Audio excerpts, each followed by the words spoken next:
माननीय माननीय क्या निवेदन करना? प्रदेश के बहराइच मामले को लेकर जो गोपाल मिश्रा की वहां पर हत्या हुई थी उसको लेकर बहुत बड़ी खबर निकल के सामने आई है, जिसमें 2 मुस्लिम युवकों का एनकाउंटर पुलिस के द्वारा कर दिया गया है। आखिर क्यों किया गया है? आखिर पुलिस ने अभी तक उस चीज की जान पहचान ये नहीं की है, ये पुष्टि नहीं हुई है कि पूरी तरह से इन लोगों की तरफ से ही आखिरकार जो कि गोलियां चलाई गई थी, फायरिंग की गई थी, लेकिन उसके बावजूद भी इन लोगों का एनकाउंटर कर दिया गया है। मैं आपको बता दूं कि सरफराज और तालिब का दोनों का एनकाउंटर किया गया है, लेकिन उससे पहले जो अब्दुल हामिद के बेटे हैं, अब्दुल हामिद की बेटी ने यानी रुखसार ने कल 4 बजे कह दिया था कि मेरे पिताजी, मेरे 2 भाइयों को, मेरे पति को, मेरे देवर जी को पुलिस जो कि अरेस्ट करके ले गई है, लेकिन हमें यह लगता है कि 100% उनका जो है एनकाउंटर कर दिया जाएगा। और पुलिस उनको ले गई है, लेकिन उसको ले जाने के बाद में हमें कुछ नहीं पता कि उसको किस थाने में रखा है, कैसे रखा है। सबसे पहले मैं आप लोगों को अब्दुल हामिद की बेटी रुखसार का वीडियो दिखाने वाला हूं, जिसे हमें अच्छे से देखना है, ध्यान से देखना है, क्योंकि किस तरह से साजिशें की गई। उसके बाद में मैं इसकी पूरी डिटेल्स दूंगा कि आखिर किस तरह से उनका एनकाउंटर किया गया है। सबसे पहले आप अब्दुल हामिद की बेटी सरफराज की बहन रुखसार का वीडियो देखिए। क्या नाम है आपका? मेरा नाम रुखसार उर्फ सालिया है। मैं बहराइच के वानागंज की रहने वाली हूँ। मेरा मायका महाराजगंज में है।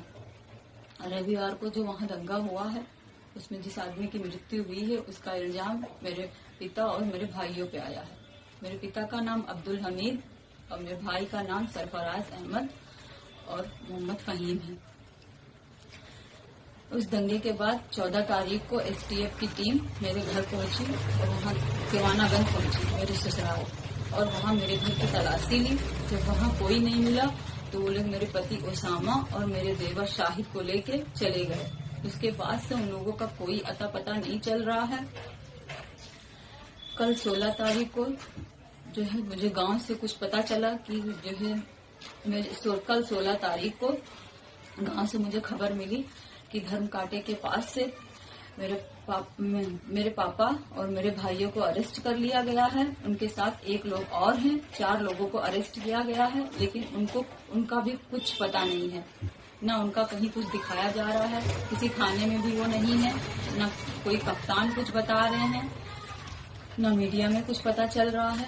हमको डर है कि उनका फर्जी इनकाउंटर दिखा के उनकी हत्या कर दी जाएगी और मेरे पति ओसामा और शाहिद को भी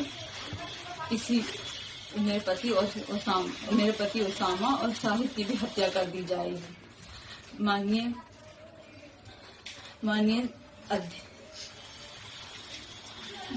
क्या निवेदन करना चाहेंगी आप?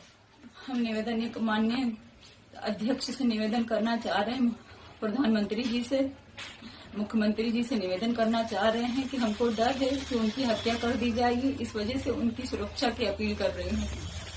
आप लोगों ने रुखसार का वीडियो देखा है, जिसमें रुखसार ने एक दिन पहले ही वीडियो अपलोड, सोशल मीडिया पर वीडियो अपलोड जो कि वायरल हो रहा है, उसमें कहा जा रहा है कि मेरे पिताजी और मेरे भाइयों पर यह इल्जाम लगाया गया है कि जो गोपाल मिश्रा उस मकान पर चढ़ने के बाद में जो उस पर फायरिंग की गई, सिर्फ और सिर्फ अब्दुल हामिद और उसके बेटे जो कि अब्दुल हामिद के बेटे सरफराज तालिब फहीम, इन लोगों ने उस पर फायरिंग की है। सरासर इन पर इल्जाम लगा दिया गया है। लेकिन पुलिस का यह कहना था कि आखिर जो फायरिंग की गई है वो फायरिंग भीड़ की तरफ से की गई है। भीड़ किसकी थी? जो वे मूर्ति विसर्जन करने के लिए जा रहे थे उनकी तरफ से ये थी। लेकिन यह कंफर्म नहीं हुआ कि मुसलमानों की तरफ से फायरिंग हुई या हिंदुओं की तरफ से फायरिंग हुई। लेकिन आखिरकार स्पष्ट यूपी पुलिस का यह रिवाज चलता आ रहा है, जिसमें कि फौरन से एनकाउंटर कर दिया जाता है, क्योंकि वो सिर्फ और सिर्फ सबूत छिपाना चाहते हैं, हकीकत को छिपाना चाहते हैं, सच्चाई को छिपाना चाहते हैं कि आखिर सच्चाई क्या है। आखिर ये किसी भी तरह से, किसी भी एंगल से ये साबित नहीं हुआ है कि आखिर उन्हीं लोगों ने, अब्दुल हामिद के बेटों ने, अब्दुल हामिद ने उस पर फायरिंग की है। लेकिन उनको पकड़ ले जाने के बाद में अरेस्ट कर लिया जाता है। ले जाने के बाद में कहा जाता है कि वो लोग भागने की कोशिश कर रहे थे, वो नेपाल बॉर्डर क्रॉस करने की, जो भारत और नेपाल का बॉर्डर है, यानी नेपाल में जाने की कोशिश कर रहे थे। उसके बदले में पुलिस ने उन पर फायरिंग की है। बताया जा रहा है कि सरफराज की हालत और तालिब की हालत जो है कि थोड़ी नाजुक है, उनको हॉस्पिटल में भी एडमिट किया गया है। बताया जा रहा है कि उनके पैरों में गोलियां लगी हैं। लेकिन जो आप लोगों ने रुखसार का वीडियो देखा है, इसमें रुखसार स्पेशली ये पहले ही बता चुकी है कि हमें डर है, हमें पूरी तरह से ये डर है कि मेरे पिताजी, मेरे भाई, जो मेरे देवर हैं, मेरे हस्बैंड हैं, उनका एनकाउंटर किया जा सकता है। पूरी तरह से पहले ही बता दिया था और आखिरकार वही हुआ।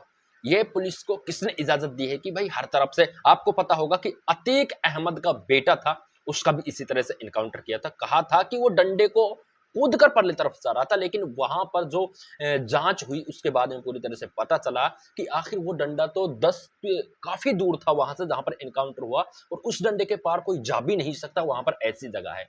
तो आप ये समझ लीजिए कि किस तरह से सिर्फ और सिर्फ ये साजिशें की जा रही हैं, ना कि ये पूरी तरह से सही है। मैं आप लोगों से कहना चाहूंगा कि आखिर उन लोगों का भी एनकाउंटर होना चाहिए जो पहले से हिंसा भड़काने का काम कर रहे हैं, और जो पूरी तरह से एक तरफा ये पुलिस कार्रवाई कर रही है, ये सरासर नाइंसाफी है।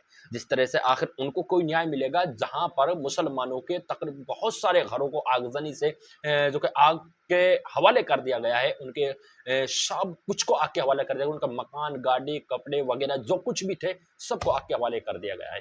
और वहां पर जो 5000 दंगाई वहां पर पहुंचने के बाद में पुलिस उनके साथ में थी, पुलिस सब कुछ देख रही थी, लेकिन फिर भी पुलिस उन पर नहीं कर पाती है। इससे ये साफ जाहिर होता है, साफ पता चलता है कि आखिर पुलिस उन लोगों का पूरी तरह से साथ दे रही है। पुलिस कहती है कि आप ये दंगा करें, यहां पर ये हिंसा भड़काएं, उसके बाद में हम आप लोगों पर कोई कार्रवाई नहीं करेंगे। अगर पुलिस कार्रवाई भी करती है तो उनको पता है कि अगर ये लोगों के ऊपर हम एफआईआर करेंगे, कार्रवाई करेंगे, तो ये थानों के अंदर जाएंगे, थानों को जो कि आग के हवाले कर देंगे। ऐसा हो चुका है कई बार, ये हमारे तुम्हारी कहने की बात नहीं है, बल्कि पहले भी कई बार हो चुका है, ये रिकॉर्ड है।